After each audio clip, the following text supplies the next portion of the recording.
de City Visio. Quel mot avez-vous à dire à ces jeunes à qui on a toujours appris à se soumettre et qui maintenant ont peur de braver les restrictions sanitaires par peur d'une punition? La vérité rend libre. Ce que j'ai à dire, c'est que vous n'imaginez pas le pouvoir qu'est le vôtre.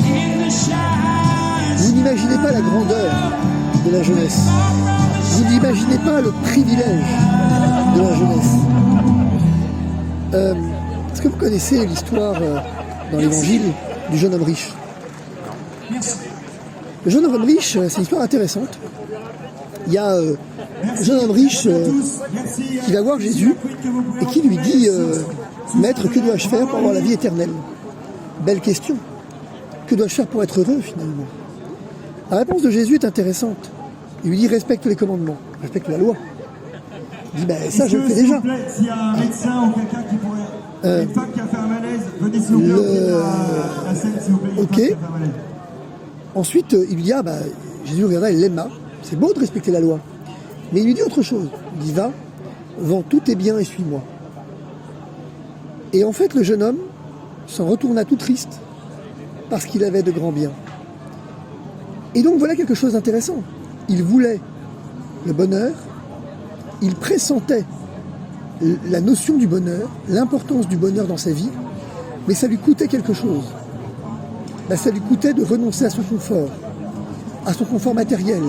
Ça lui coûtait de renoncer peut-être à une certaine idée de lui-même. Et il ne l'a pas fait. Il s'en retourna tout triste. À la joie du bonheur, à la joie de la liberté, il a préféré la morosité du confort. Et donc la question qu'on peut se poser quand on est jeune, c'est de se dire, mais au fond, est-ce que je veux être heureux? Est-ce que moi aussi, je recherche la vie éternelle, le bonheur?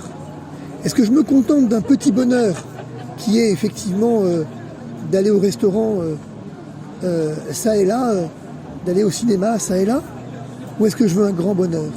Vous n'êtes pas fait, c'est ça que je voudrais vous dire, vous n'êtes pas fait pour un petit amour, vous n'êtes pas fait pour une petite liberté, vous êtes fait pour de grandes choses, vous êtes fait pour un grand amour, vous êtes fait pour une grande liberté. Vous avez l'avenir du monde entre vos mains. Si vous n'êtes pas les témoins d'un monde qui passe, si vous n'êtes pas les témoins d'un monde qui peut se construire, qui le sera finalement? C'est ça la vraie question. Vous êtes l'avenir du monde. Et cet exemple du jeune homme riche est très bon parce que est-ce que vous allez vous en retourner tout triste, ou est-ce qu'au contraire vous allez accepter l'idée de renoncer à une certaine idée du confort, à une certaine idée de ce qui était pour vous important jusqu'ici? Peut-être qu'aller au restaurant était important, effectivement. Peut-être qu'aller ça et là faire du sport était important. Et vous allez devoir peut-être y renoncer pour un plus grand bien. Renoncer pour être heureux. Renoncer pour avoir la vie éternelle. Ce bonheur pour lequel vous êtes fait. Merci beaucoup.